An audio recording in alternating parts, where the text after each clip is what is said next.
Gente, mais uma vez, vocês estão bem? E pode se sentar. Agora é o momento da palavra. Eu que vou dar hoje, então eu estou muito nervosa, mas amém, vai dar tudo certo. E vocês podem abrir, eu vou começar a minha palavra em Isaías 6. Então, quem tiver com a Bíblia, com o celular aí, pode ir abrindo.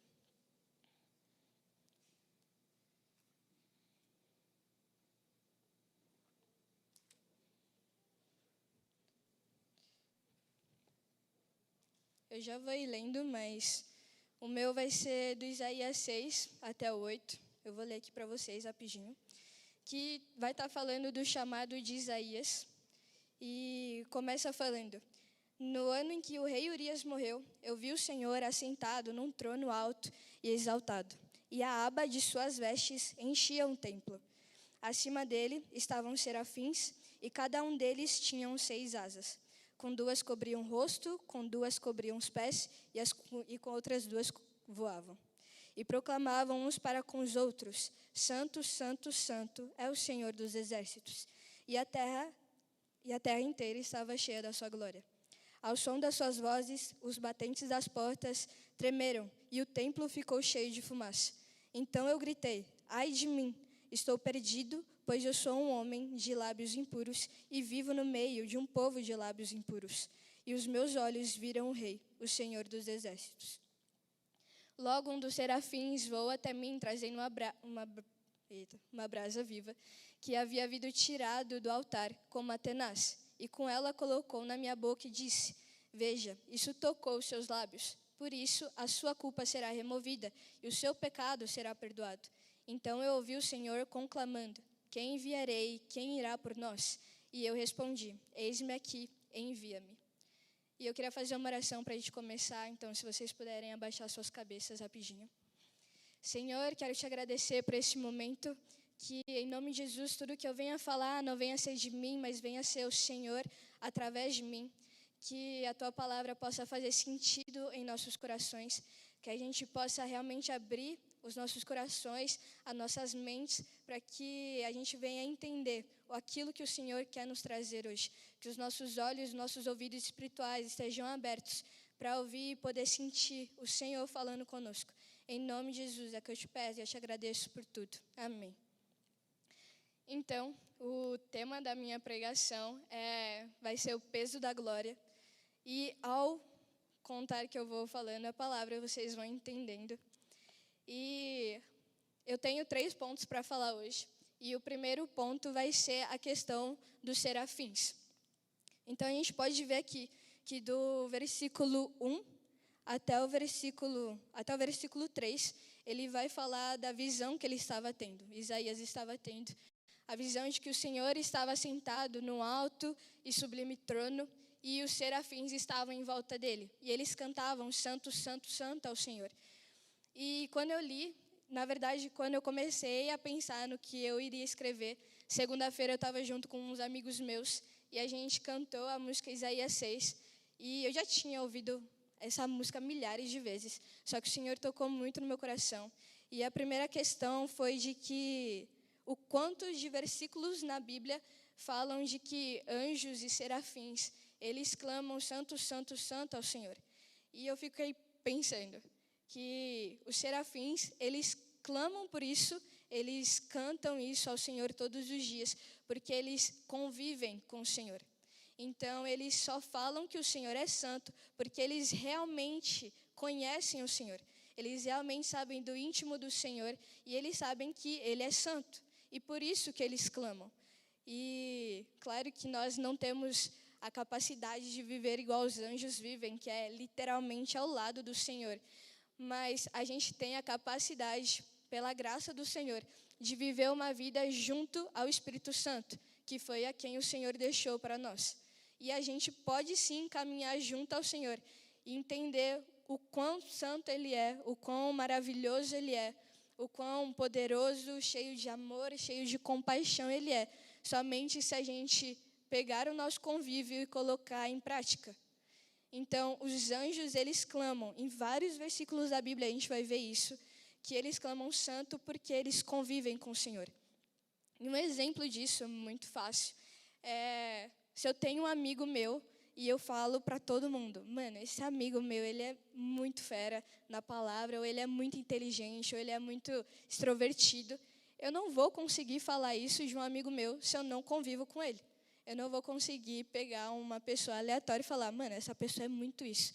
Eu posso até falar, mas eu não vou estar falando do íntimo do meu coração, porque eu não convivo com essa pessoa para saber se o que eu estou falando é verdade ou não.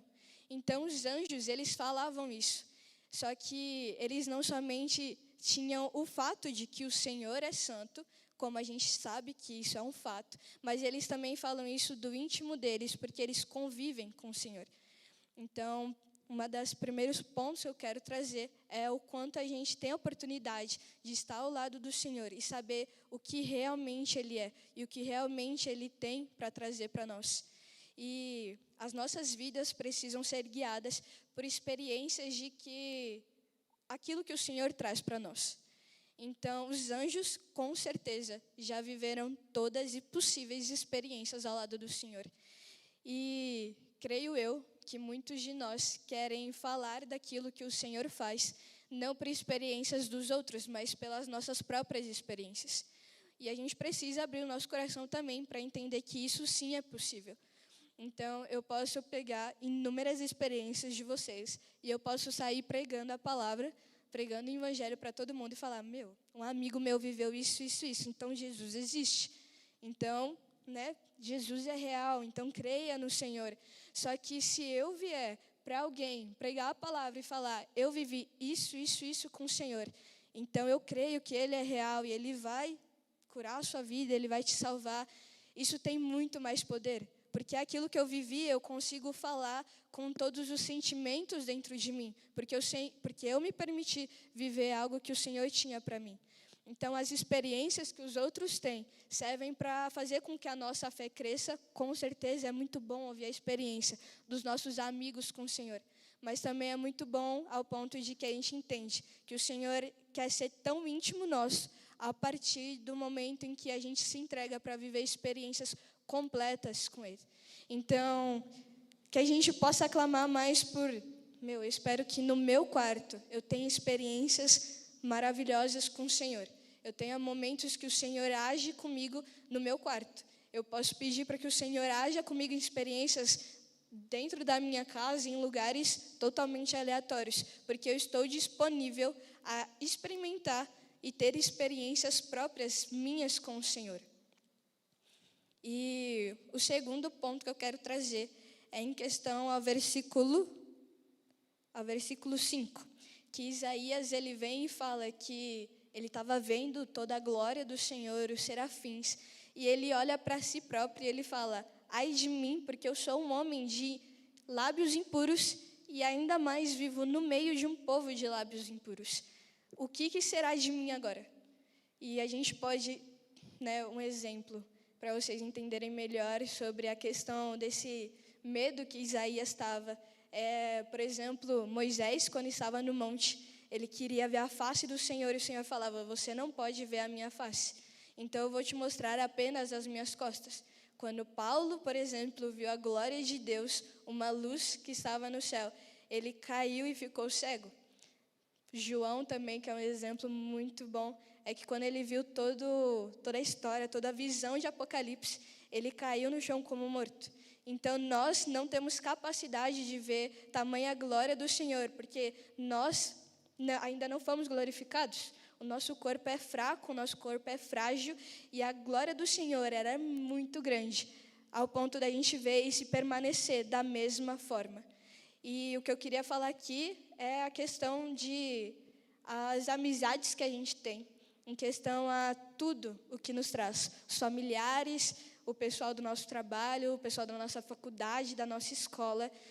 É exatamente isso. A partir do momento em que ele percebeu que ele vivia, tanto ele era um impuro, mas ele também retrata que ele vivia no meio de pessoas impuras. Então, ele observava e ele entendia que aonde que ele estava, no momento em que ele estava e onde ele estava vivendo, eram pessoas completamente erradas e impuras, assim como ele. E Isaías também compreende que, apesar dele ser impuro, ele ainda tem o temor pelo Senhor, que também é um pouco do que o Murilo estava falando no começo do devocional. Ele, mesmo estando em um lugar totalmente impuro, totalmente ao contrário daquilo que o Senhor é, ele ainda tinha o temor pelo Senhor, de entender que ele era santo e que ele era puro, e de que o corpo dele, a alma dele, não aguentaria tamanha glória depois de ter visto o Senhor. E, a partir disso, ele compreende os atos dele.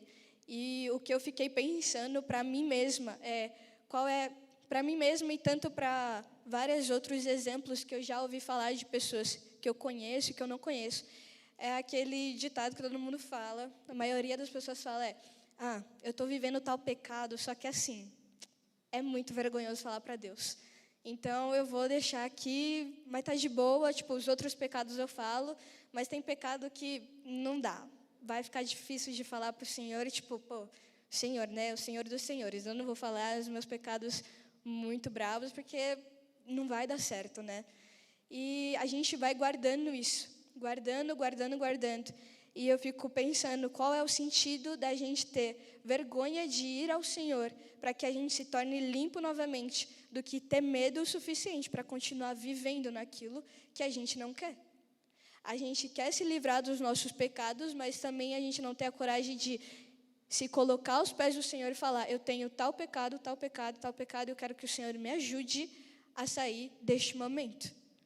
Então, não tem sentido a gente viver uma vida de, eu quero largar tudo para trás, tudo de ruim que eu faço, mas eu não tenho coragem de vir aos pés do Senhor, porque é muito vergonhoso. É mais fácil a gente vir e querer mudar de uma vez por todas do que continuar no erro. E, a partir de um momento, o Senhor vai voltar e a gente vai continuar naquela convivência com o pecado. E depois disso, eu também fiquei pensando que o Senhor, Ele nos traz um presente muito grande, que é a sua graça e a sua misericórdia. E eu fiquei pensando, o que eu estou fazendo com o presente que o Senhor me deu? E um exemplo também, para vocês entenderem melhor, pensa que hoje é o seu aniversário, você acordou e tem uma mesa, você chega na cozinha, tem uma mesa enorme, com tudo que você gosta de comer. Uns 30 tipos de comida diferentes que você ama comer. Você fica muito feliz, você fala, pai, mãe, obrigada, estou muito feliz, tudo. E aí você chega perto da mesa e você pega, vamos supor, um brigadeiro ali das 30 coisas que tem para você comer. Aí você fala, tá bom, obrigada, era só isso mesmo que eu queria, vou voltar para o meu quarto e vou ficar lá sozinha um pouco, tá? Não tem sentido no que eu falei, certo? Se você tem uma mesa, é seu aniversário, você vai comemorar com a sua família, você vai ficar conversando e tudo mais.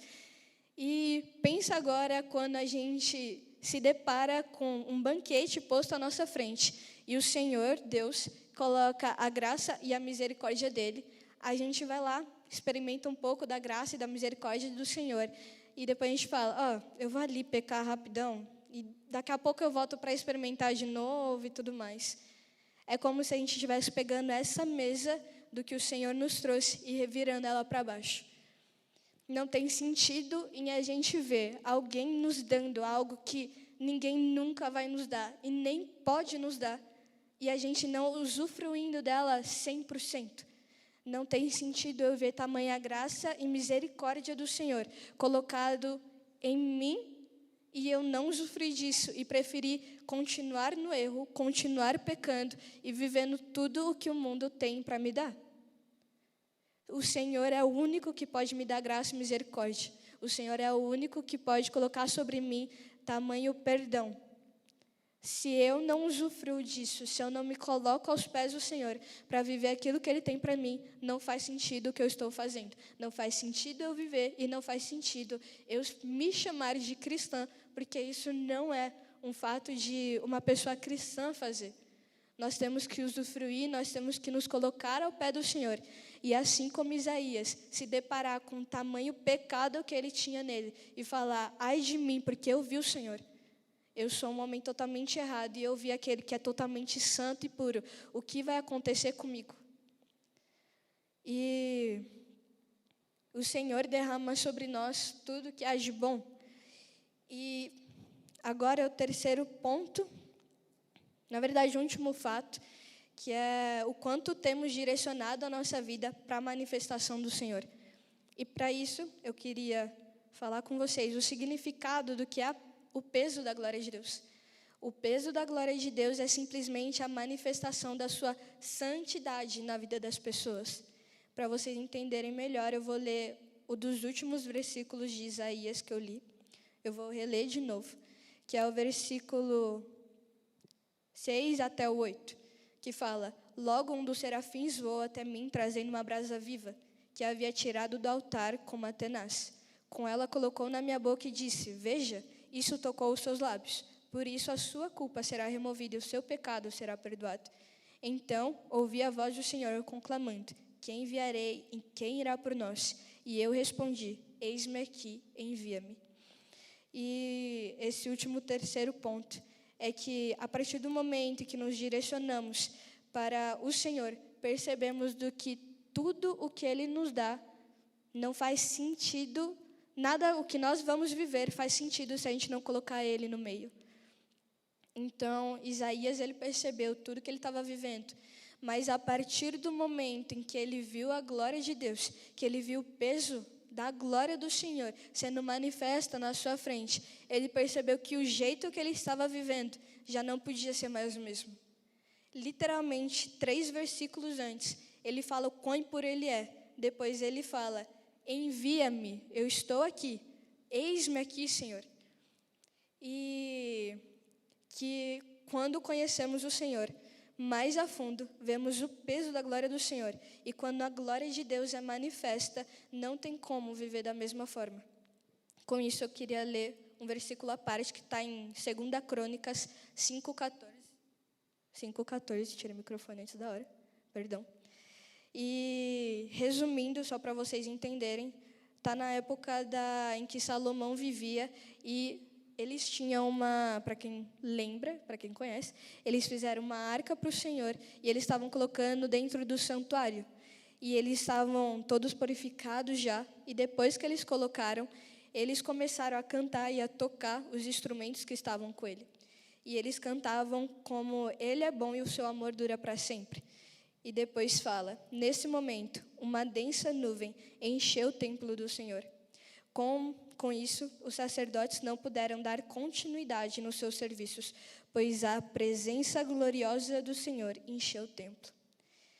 Agora a gente imagina como é ver a glória do Senhor, sentir o peso da glória de Deus sobre nós, tanto que os sacerdotes não conseguiram nem terminar aquilo que eles estavam fazendo. Eles estavam tocando, cantando ao Senhor, colocando o templo não, mas colocando dentro do santuário, que eu esqueci o nome, perdão, mas eles não conseguiram dar continuidade por tanta glória que estavam sendo derramada sobre eles. Isso para mim é muito doido, porque muitas das vezes eu já vi a glória de Deus sendo manifesta na minha frente, e eu ficava tipo: meu Deus, o que é isso? É muito doido. Deus é maravilhoso. A gente acorda no outro dia e a gente pensa como se fosse um sonho. A gente fala: não, aquilo lá não é possível ser real. Foi muito louco. Só que a gente esquece que aquilo foi verdade. E que não há como eu viver da maneira que eu estava vivendo no dia seguinte, quando a manifestação do Senhor se mostrou na minha frente. E Isaías aconteceu a mesma coisa. Ele era uma pessoa impura e o melhor de tudo é que ele compreende que ele era impuro. Ele não simplesmente vira e fala, depois que o serafim veio e tocou a boca dele e falou: agora você está perdoado, tá? Isaías simplesmente não virou para o serafim e falou: agora que eu estou perdoado, obrigado, viu? Eu vou voltar para onde eu estava, né? Foi muito doido isso daqui, vou embora. Não. Ele veio e falou: eis-me aqui, Senhor, envia-me a mim. E esse é o capítulo 6 do livro de Isaías. Então, depois, se vocês quiserem ler, vocês vão ver o tanto de coisa que Isaías fez através do Senhor. E são absurdas as histórias que ele fez. E então, esse é o ponto que eu queria falar com vocês, do peso da glória do Senhor. Se o louvor quiser subir, eu já estou terminando. Então, a questão é, quando Isaías viu o seu chamado, essa é a parte que a gente leu, ele vendo o chamado dele sendo manifesto na frente dele, ele simplesmente não conseguiu viver como ele vivia antes. E se vocês perceberam, os versículos de que ele se retrata como homem puro e o versículo que ele fala que ele precisa ser enviado, é muito um perto do outro. Então, a glória que ele viu foi tanta que, literalmente, um segundo após o outro, ele se viu pregando o evangelho, porque aquilo que ele viu não podia parar ali. A presença e a manifestação de Deus que ele viu naquele momento não podia parar simplesmente naquele momento, mas ele tinha que seguir adiante com aquilo. Então, eu não sei se aquilo que você está vivendo caminhando com o Senhor, vivendo, sabendo que o Senhor tem mais para você, vivendo o seu chamado de acordo com o que você consegue viver no momento em que a sua vida está, ou se você simplesmente está vendo a manifestação de Deus na sua frente e você consegue viver dia após dia como se fosse nada.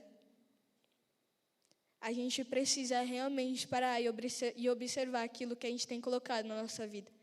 A gente precisa realmente parar e observar de o que eu estou vivendo. Se eu me chamo de cristão, o que eu estou vivendo para que isso realmente se torne verdade?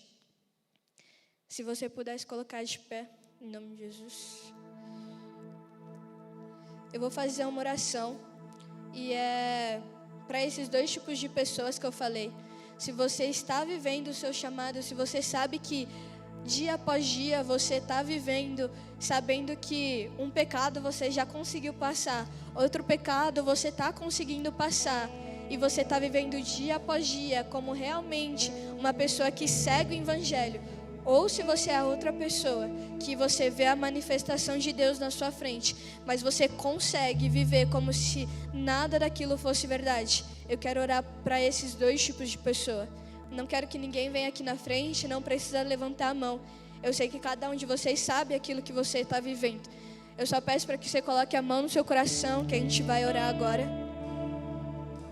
Coloque a mão no seu coração, feche os seus olhos. Senhor, estamos aqui neste momento na Tua presença.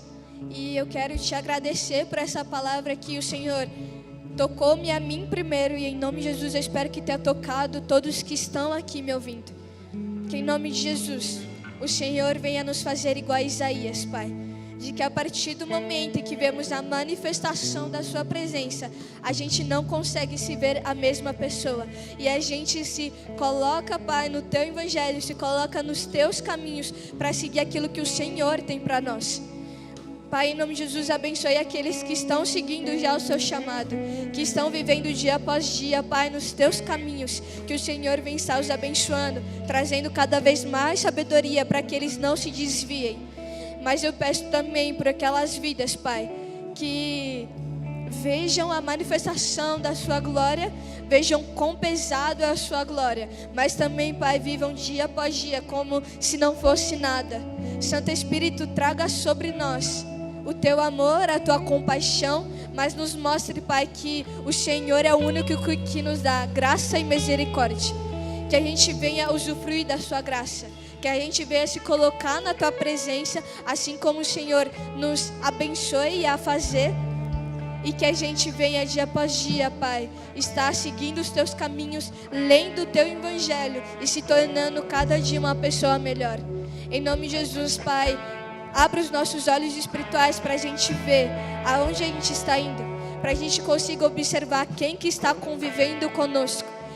Se, Pai, as influências que estão do nosso lado realmente estão seguindo para ter Evangelho, para aquilo que o Senhor tem para nós, ou se a gente está vivendo como se fosse nada, ou se aquelas pessoas que estão do nosso lado, Pai, na verdade nos traz mais perto do mundo e não da Tua presença.